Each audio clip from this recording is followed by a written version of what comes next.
अगर आपकी बेटी पढ़ना चाहे और आप उसे शादी के नाम पर रोक दें, तो क्या आप भी उस राजा जैसे जालिम नहीं होंगे? यह एक सच्ची सी की कहानी है एक बेटी की, जिसने अपने पिता को भी बदल दिया। दोस्तों, अगर आपको हमारी ये कहानी ज़रा भी अच्छी लगी, प्लीज़ चैनल को लाइक और सब्सक्राइब ज़रूर कर दीजिएगा। बढ़ते हैं अब कहानी की तरफ। बहुत समय पहले की बात है, एक राज्य था धीरगढ़। वहाँ का राजा राजवीर बहुत ही घमंडी और जिद्दी था। उसे लगता था कि वही जो कहे वही सत्य है। वो अपनी बेटी राजकुमारी मान्या से बहुत प्यार करता था, लेकिन उसे कभी बोलने की आज़ादी नहीं थी। राजा ने तय कर लिया, मान्या की शादी एक अमीर और ताकतवर राजा से होगी। राजकुमार ने कहा, पिताजी, मैं पहले अपनी पढ़ाई पूरी करना चाहती हूँ, अपने पैरों पर खड़ा होना चाहती हूँ।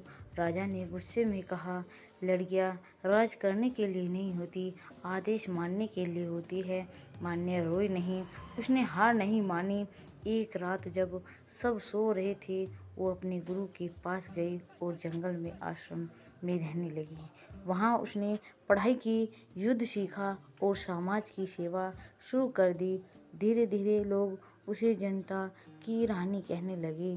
जब राज्य में महामारी फैली और राजा खुद बीमार पड़ गया, तो वही मान्या अपने दवाई खाने के साथ लौटी।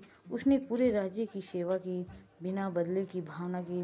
राजा ने जब अपनी बेटी की हिम्मत, सेवा और ज्ञान देखा, तो पहली बार उसकी आंखों में आंसू आ गए।